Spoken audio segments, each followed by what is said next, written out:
السلام علیکم ورحمۃ اللہ تعالی وبرکاتہ۔ جامعہ رضویہ منظر اسلام کی یوٹیوب چینل ہم سبق درس نظامی میں آپ کا خیر مقدم ہے۔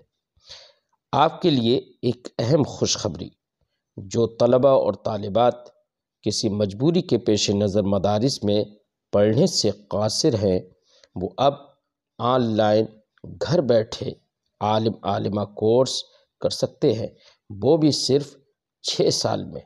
تفصیل کے لیے رابطہ کریں 9897273870 پر۔ بسم اللہ الرحمن الرحیم۔ حدثنا محمود قال حدثنا ابو اسامة قال حدثنا هشام قال اخبرني ابی عن اسماء بنت ابی بکر۔ امام بخاری علیہ الرحمۃ والرضوان نے اس سے پہلے باب باندھا تھا غیرت سے متعلق، اور فرمایا تھا باب الغیرتی، وقال وراد عن المغیرہ قال سعد بن عبادہ لو رأيت رجلا مع امراتی لضربته بالسيف غیر مصفح، فقال النبی صلی اللہ علیہ وسلم تعجبون من غیرت سعد لأنا اغیر منہ واللہ اغیر منی۔ تو غیرت کی گفتگو چل رہی تھی، اسی پر امام بخاری علیہ رحمت و رضوان نے چند احادیث ذکر کی ہیں، جن میں سے کچھ احادیث کا مطلب اور مفہوم اس سے پہلے سبق میں گزر گیا۔ اس میں بھی جو حدیث امام بخاری ذکر کر رہے ہیں، آج ہم جس حدیث کو پڑھ رہے ہیں، اس حدیث میں بھی غیرت کا مفہوم موجود ہے۔ وہ اس طور سے کہ حضرت عائشہ صدیقہ رضی اللہ تعالی عنہا کی بہن اسماء بنت ابی بکر، ان کا نکاح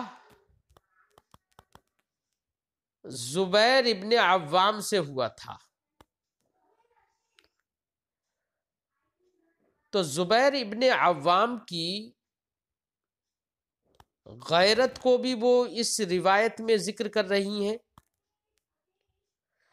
اور اپنے شوہر کی غیرت کو بیان کرنے کے ساتھ ساتھ اپنی غیرت بھی بیان کر رہی ہیں۔ انہوں نے اپنی غیرت جو اس روایت میں ذکر کی ہے وہ یہ کی ہے، میں نے آپ کو بتایا تھا کہ غیرت کا مطلب ہوتا ہے خلاف شرع یا خلاف عادت، کسی کام کے ہونے پر دل میں جو غصہ کی ایک کیفیت پیدا ہوتی ہے، یا حیا کی جو کیفیت پیدا ہوتی ہے، شرمیلے پن کی جو کیفیت پیدا ہوتی ہے، اسی کا نام غیرت ہے۔ حضرت اسماء بنت ابی بکر اس روایت میں اپنی غیرت یہ بیان کرتی ہیں کہ میں اپنے شوہر زبیر کے گھوڑے کی دیکھ بھال کرتی تھی، ان کی اونٹنی کی دیکھ بھال کرتی تھی، چارہ ڈالتی تھی، پانی لاتی تھی، مشکیزہ سلتی تھی، یہ سب باتیں بتا رہی ہیں گھریلو کام کاج کی۔ اور پھر کہتی ہیں کہ ان کی ایک زمین تھی جو نبی کریم صلی اللہ علیہ وسلم نے حضرت زبیر کو دے دی تھی، اور وہ حضرت زبیر کے گھر سے 3 فرسخ کی دوری پر تھی۔ 3 فرسخ کا مطلب یہ ہوا 9 میل دوری پر تھی، اب بہت دور ہو گئی 9 میل۔ تو کہتی ہیں کہ وہاں سے میں گٹھلیاں اٹھا کر لاتی تھی، اب گٹھلیاں وہاں سے لے کر آتی تھیں اور اپنے سر پر رکھ کے لے کر آتی تھیں۔ ایک مرتبہ راستے میں آ رہی تھیں کہ نبی کریم صلی اللہ علیہ وسلم اور صحابہ کرام راستے میں آپ کو ملے۔ جب راستے میں ملے تو سرکار نے آپ سے کہا کہ نبی کریم نے ارشاد فرمایا کہ اسماء تم پیدل چل رہی ہو اور سر پر وزن بھی ہے، چلو ہمارے اونٹ پر بیٹھ جاؤ۔ تو نبی کریم صلی اللہ علیہ وسلم نے اپنے اونٹ کو بٹھانے کے لیے اخ فرمایا۔ حضرت اسما بنت ابی بکر کو اپنے پیچھے بٹھا لیا۔ اب وہ فرماتی ہیں، کہتی ہیں کہ مجھے بڑی شرم آ رہی تھی، کیونکہ سرکار کے ساتھ میں اور صحابہ کرام بھی تھے، تو مردوں کے ساتھ میں، مردوں کے سامنے مجھے، مردوں کے ساتھ میں بیٹھنا، ان کے ساتھ میں چلنے میں مجھے حیا آ رہی تھی۔ تو اسی حیا کو وہ غیرت سے تعبیر کرتی ہے۔ اسی مفہوم کے اعتبار سے پھر آگے کا پورا حدیث میں ابھی آپ پڑھیں گے آگے کا کیا ہوا، اور اس سے پہلے بھی یہ حدیث گزر چکی ہے۔ اسی مفہوم کے اعتبار سے انہی الفاظ، جو الفاظ اس مفہوم کو ادا کر رہے ہیں، اسی اعتبار سے یہ حدیث عنوان باب سے مطابقت رکھتی ہے۔ فرماتے امام بخاری، حدثنا محمود، ہم سے حدیث بیان کی محمود نے، قال انہوں نے کہا، حدثنا ابو اسامہ، ہم سے حدیث بیان کی اسامہ نے، قال فرمایا، حدثنا ہشام، ہم سے حدیث بیان کی ہشام نے، قال انہوں نے فرمایا، اخبرانی ابی، مجھے خبر دی میرے والد نے، یعنی عروہ نے۔ وہ روایت کرتے ہیں عن اسماء بنت ابی بکر، حضرت اسماء بنت ابی بکر سے، قالت انہوں نے کہا، تزوجنی الزبیر، زبیر ابن عوام نے مجھ سے نکاح کیا، وما له فی الارض من مال ولا مملوک ولا شیء غیر ناضح وغیر فرسہ۔ حضرت اسماء فرماتی ہیں، زبیر نے مجھ سے نکاح کیا، ما لہو فی الارض، زمین میں ان کے لیے نہ کوئی مال تھا، نہ کوئی غلام و مملوک تھا، ولا شیئن، اور نہ ہی کوئی اور چیز تھی، یعنی وہ مالدار نہیں تھے۔ مالہو میں ما نافیہ ہے، ولا شیئن، اور نہ ہی کوئی اور چیز تھی، سوائے غیر ناضحن، شیئن کی اگر صفت بنائے تو غیرے بھی پڑھ سکتے ہیں، اور اس کو حال بنائے تو غیر ناضحن منصوب بھی پڑھ سکتے ہیں۔ غیر ناضحن سوائے ایک اونٹنی کے، ناضح کہتے ہیں اونٹنی کو، وغیر فرسہی، اور سوائے ان کے گھوڑے کے، یعنی گھوڑا اور اونٹنی کے سوا اور کوئی مال نہیں تھا۔ تو حضرت اسماء فرماتی ہیں، فکن تو عالف و فرسہ، تو میں زبیر کے گھوڑے کو چارہ ڈالتی تھی، وَأَسْتَقِي الْمَاءَ، اور پانی پلاتی تھی، وَأَخْرِزُ غَرَبَهُ، غرب ان کا معنی ہوتا ہے مشکیزہ، چمڑے کا ڈول وغیرہ، خرزہ یخرزو کا معنی ہوتا ہے سینہ، اخرز غربہ، اور ان کے مشکیزے کو سیتی تھی، اگر کہیں پر کچھ ادھڑ جاتا تھا یا پھٹ جاتا تھا اسے سیتی تھی۔ کہنے کا مقصد یہ کہ گھر کے کام کاج کرتی تھی۔ وعاجن، اور میں آٹا گوندتی تھی۔ ولم اکن احسن اخبز، خبز یخبز کا معنی روٹی بنانا۔ ولم اکن احسن اخبز، احسن یحسن، کسی کام کو اچھا کرنا، جیسے مثال کے طور پر ہم کہتے ہیں فلاں آدمی نے پڑھا اور اچھا پڑھا، تو ہم کہیں گے قرأ فلان فاحسن، فلاں نے اچھا پڑھا، فلاں نے پڑھا تو اچھا پڑھا، فلاں آدمی نے کام کیا تو اچھا کام کیا، عمل فلان فاحسن۔ تو ایسی لم اکن احسن اخبز، میں اچھی طرح سے روٹی نہیں بنا پاتی تھی۔ وَكَانَتْ تَخْبِزُ جَارَاتٌ لِّي مِنَ الْأَنصَارِ، جارات یہ جارتن کی جمع، اس کا معنی ہوتا ہے پڑوسن، پڑوس میں رہنے والی عورت۔ وَكَانَ تَخْبِزُ جَارَاتٌ لِّي مِنَ الْأَنصَارِ، میری انصاری پڑوسنیں روٹیاں بناتی تھیں۔ وَكُنَّ نِسْوَةَ صِدْقٍ، اور یہ سب مخلص عورتیں تھیں. وَكُنْتُ أَنْقُلُ النَّوَى، نوا کا یہ نواتن کی جمع ہے، نوات کا معنی گٹھلی ہوتا ہے، النوا اسی کی جمع. وَكُنْتُ أَنْقُلُ النَّوَى، اور میں گٹھلیاں لے کر آتی تھی، نقل کرتی تھی. نقل کہتے ہیں ایک جگہ سے دوسری جگہ کسی چیز کو لے جانا. كنت انقل النوا، میں گٹھلیاں لے کر آتی تھی، من ارض الزبیر، زبیر کی زمین سے، التی اقطعہ رسول اللہ صلی اللہ علیہ وسلم. اقطع یقطع اقطاع الارض، کسی کو زمین دے دینا.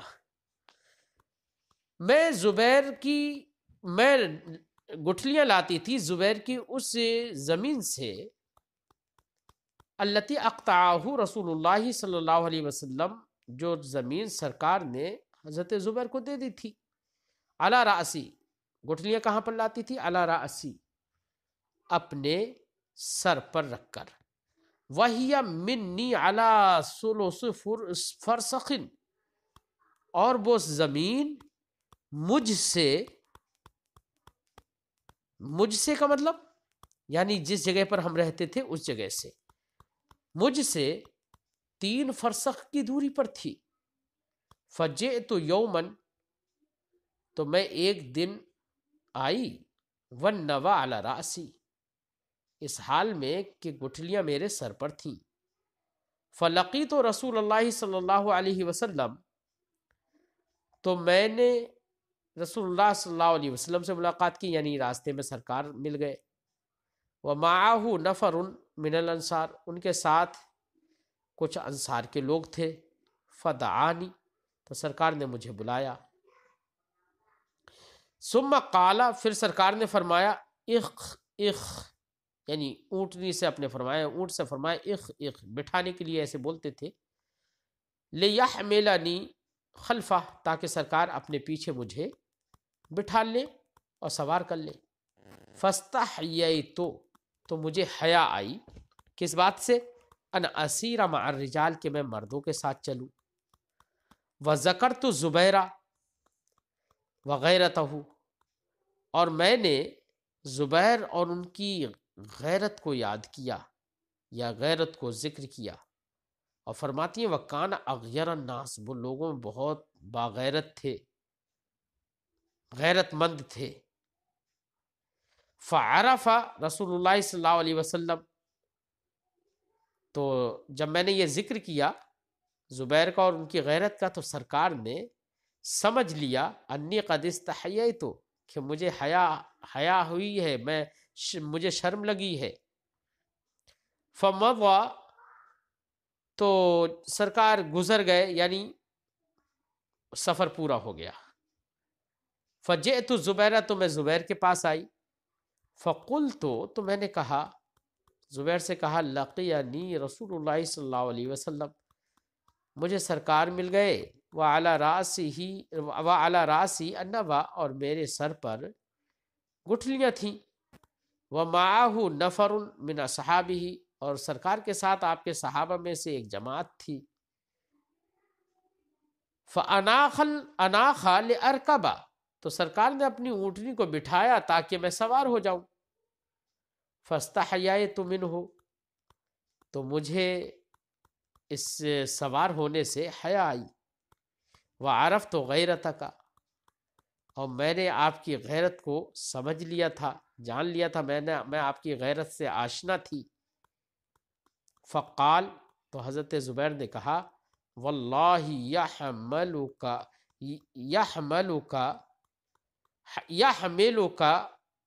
النوى کان، واللہ لحملک ہونا چاہیے یہ، واللہ لحملکی النوى کان اشد علی من رکوبکی معہ. حضرت زبیر نے فرمایا خدا کی قسم، لحملکی، تمہارا گٹھلیوں کو اٹھانا اور گٹھلیوں کو سر پر رکھ کے لانا، کان اشد علیہ، یہ میرے نزدیک زیادہ سخت ہے، من رکوبکی معاہو، سرکار کے ساتھ تمہارے سوار ہونے سے، یعنی مجھے اس سے زیادہ غیرت آتی کہ تم گٹھلیاں اٹھا کر لاتی ہو، اس سے اتنی غیرت نہیں آئی کہ تم سرکار کے ساتھ سوار ہوئی۔ قالت، کیونکہ سرکار دو عالم صلی اللہ علیہ وسلم کے ساتھ سوار ہونے سے دیکھیے ناجائز امر نہیں تھا یہ، کیونکہ یہاں پر فتنے کا کوئی اندیشہ نہیں تھا۔ اور دوسرے کیا، سرکار دو عالم صلی اللہ علیہ وسلم، اچھا اس روایت میں یہ بھی نہیں ہے کہ انہوں نے یہ بھی نہیں کہا میں بے پردہ تھی، اور اگر بالفرض بے پردہ ہوتی بھی تو ہو سکتا ہے یہ واقعہ نزول حجاب سے پہلے کا ہو۔ بہرحال انہوں نے کہا کہ میری غیرت، مجھے تمہارا گٹھلیوں کو اٹھا کر لانا یہ میرے اوپر زیادہ غیرت چڑھاتا ہے اس سے کہ تم سرکار کے ساتھ سوار ہوئی۔ قالت، فرماتی ہیں حتی ارسل الی ابو بکر بعد ذالک بخادم۔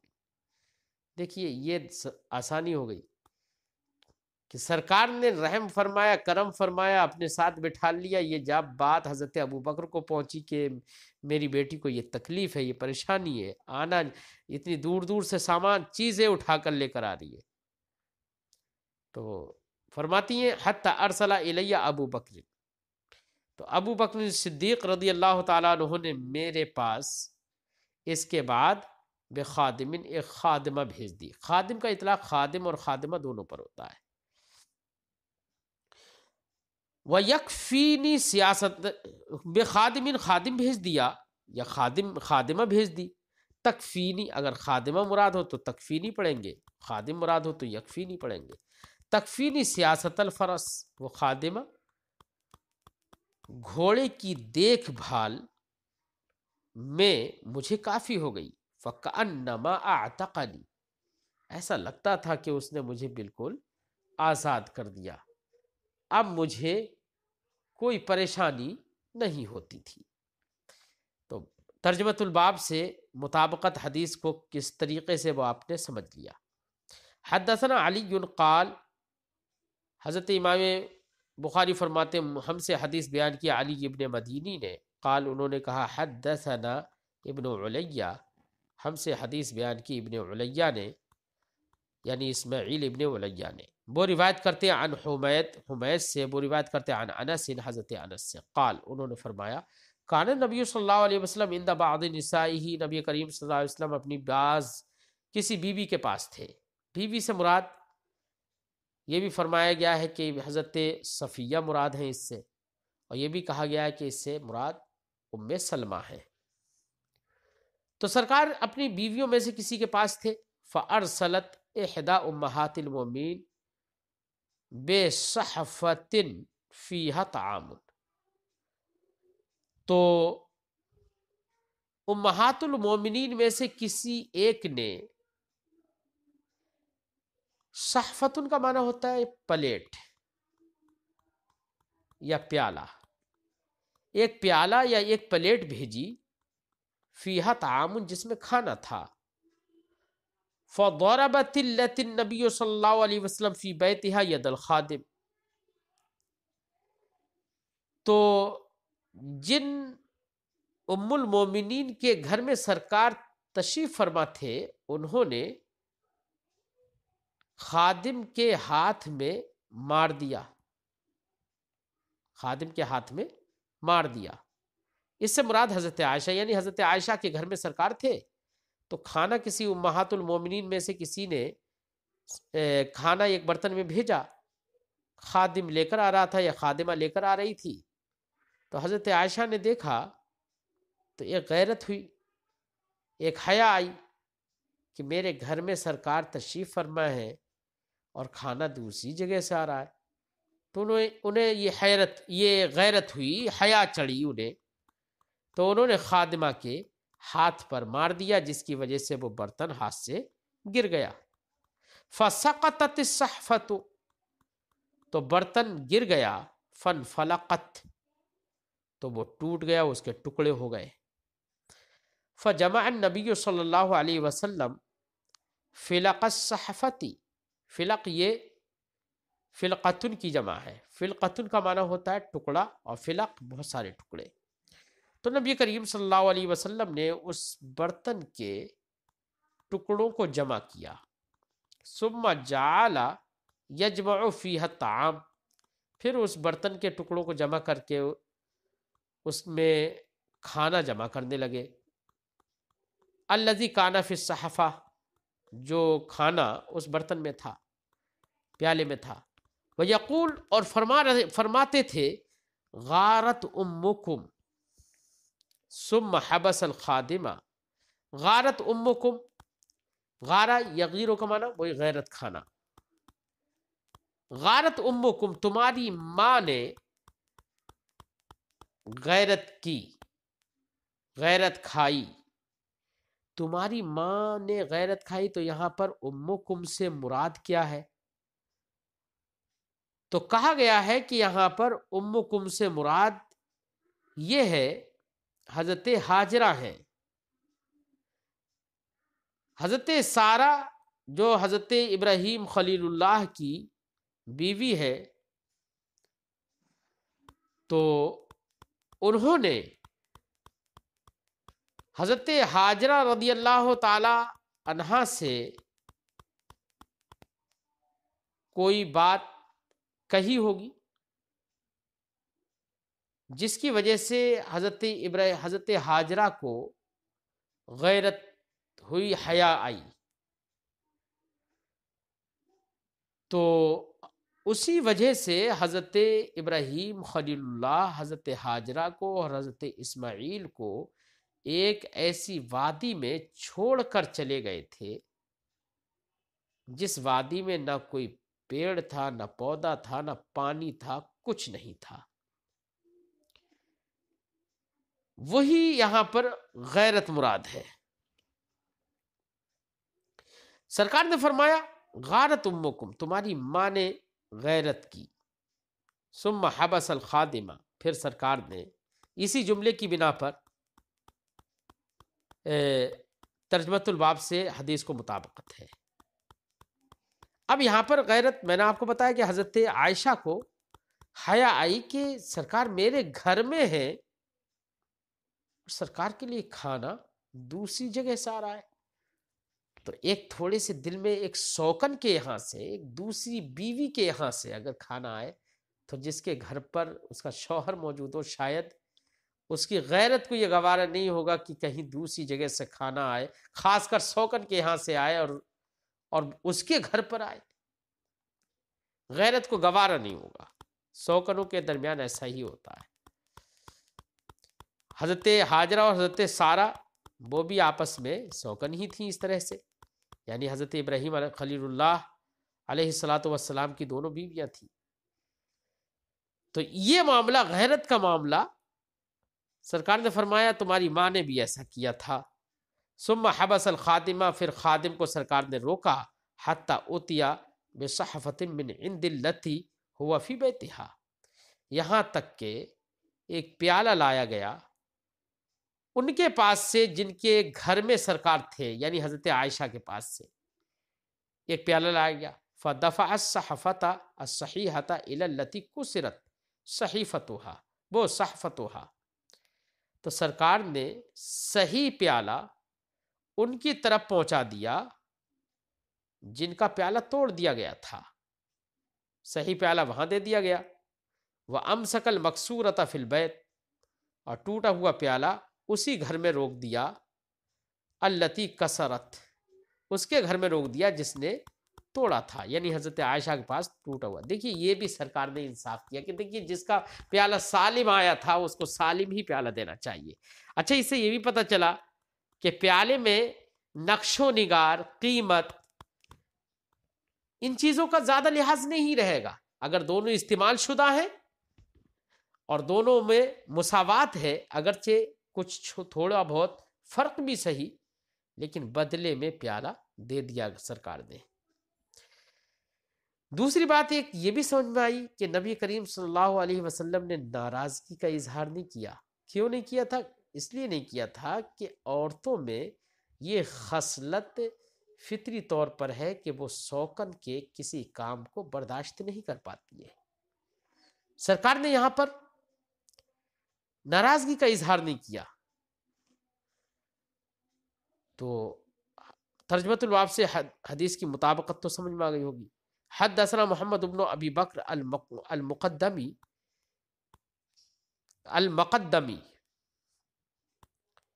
ہم سے حدیث بیان کی محمد ابن ابی بکر مقدمی نے، قال، انہوں نے کہا، حدثنا معتمر، ہم سے حدیث بیان کی معتمر نے، وہ روایت کرتے ہیں عن عبید اللہ ابن عمر عمری سے، وہ روایت کرتے ہیں محمد ابن منقدر سے، وہ روایت کرتے ہیں عن جابر ابن عبداللہ، حضرت جابر ابن عبداللہ سے، وہ روایت کرتے ہیں عن نبی صلی اللہ علیہ وسلم، نبی کریم صلی اللہ علیہ وسلم سے، قال، سرکار نے فرمایا، دخلت الجنت او اتیت الجنت، یہ شک راوی ہے کہ سرکار نے دخلت الجنت کہا یا اتیت الجنت کہا، بہرحال معنی دونوں کا ایک ہی ہے، میں جنت میں داخل ہوا یا میں جنت میں آیا۔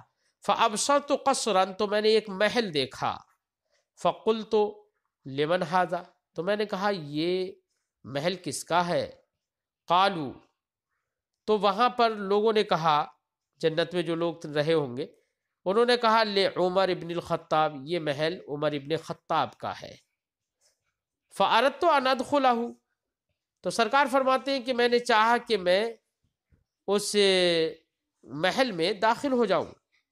فلم یمنعنی الا علمی بغیرتی کا، تو سرکار فرماتے ہیں تو مجھے داخل ہونے سے نہیں روکا مگر اس بات نے کہ میں عمر تمہاری غیرت کو جانتا تھا، میں تمہاری غیرت کو جانتا تھا۔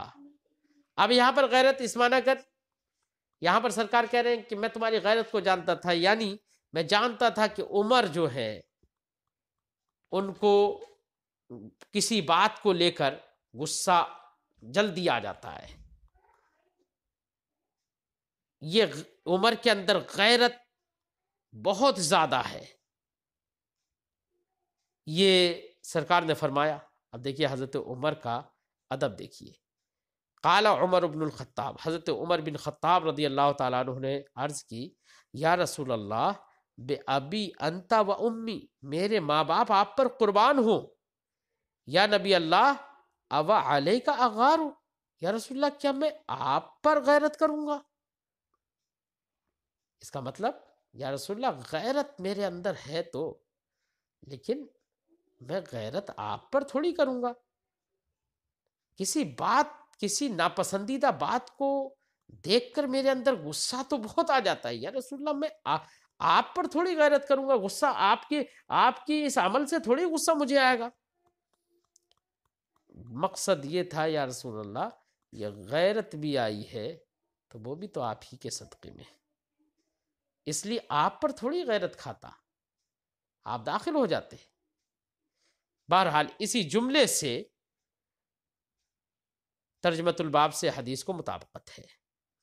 حدثنا عبدان، امام بخاری فرماتے ہم سے حدیث بیان کی عبدان نے، قال، انہوں نے کہا، اخبرنا عبداللہ، ہمیں خبر دی عبداللہ نے، وہ روایت کرتے ہیں عن یونس سے، وہ روایت کرتے ہیں عن زہری، امام زہری سے، قال، انہوں نے کہا، اخبرنی ابن المسیب، مجھے خبر دی ابن مسیب نے، وہ روایت کرتے ہیں عن ابی ہریرہ، حضرت ابو ہریرہ سے، قال، انہوں نے فرمایا، بینما نحن عند رسول اللہ صلی اللہ علیہ وسلم جلوس، اسی دوران کہ ہم رسول اللہ صلی اللہ علیہ وسلم کے پاس بیٹھے ہوئے تھے، جلوس یہ جالس کی جمع ہے، بیٹھے ہوئے تھے، فقال رسول اللہ صلی اللہ علیہ وسلم، تو رسول اللہ صلی اللہ علیہ وسلم نے ارشاد فرمایا، بینما انا نائم رأیتنی فی الجنہ، اس دوران کہ میں سو رہا تھا میں نے جنت میں دیکھا،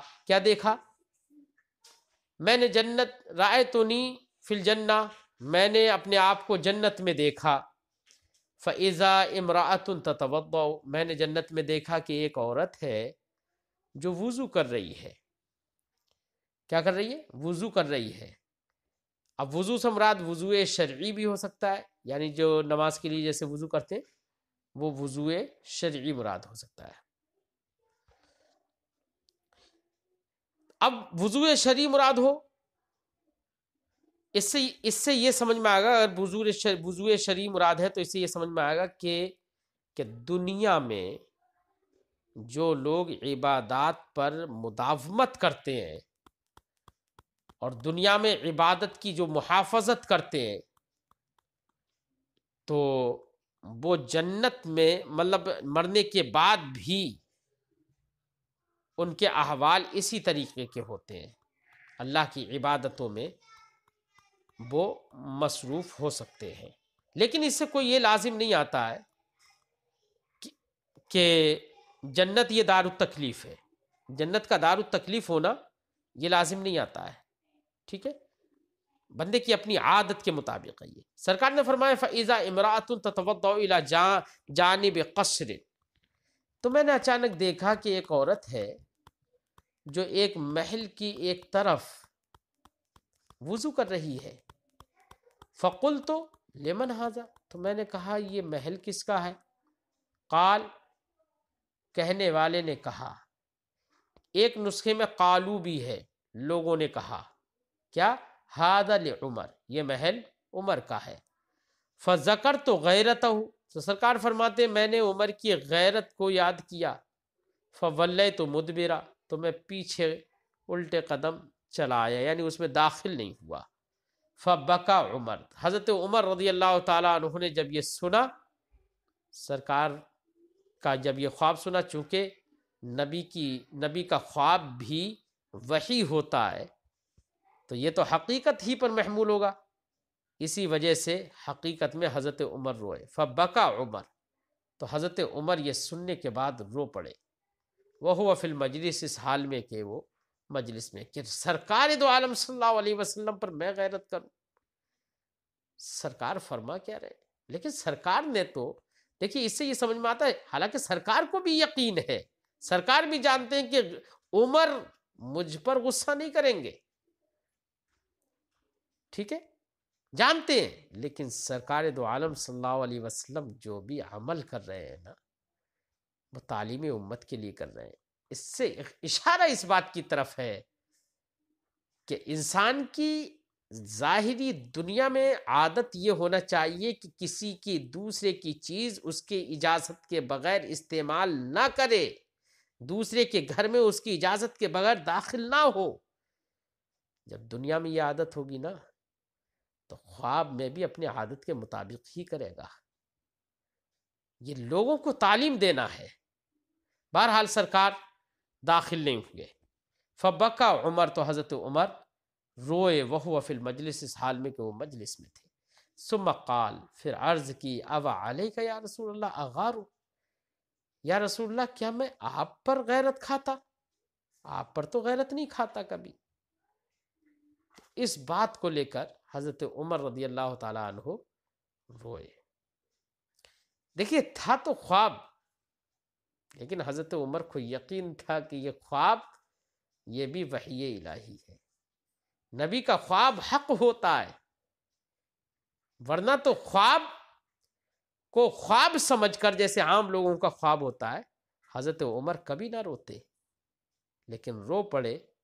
اس سے پتہ چلا صحابی رسول کا عقیدہ یہ ہے کہ نبی کا خواب بھی خواب عام لوگوں کی طرح نہیں ہے خواب، بلکہ سرکار کا خواب بھی، نبی کا خواب بھی وحی الہی ہے۔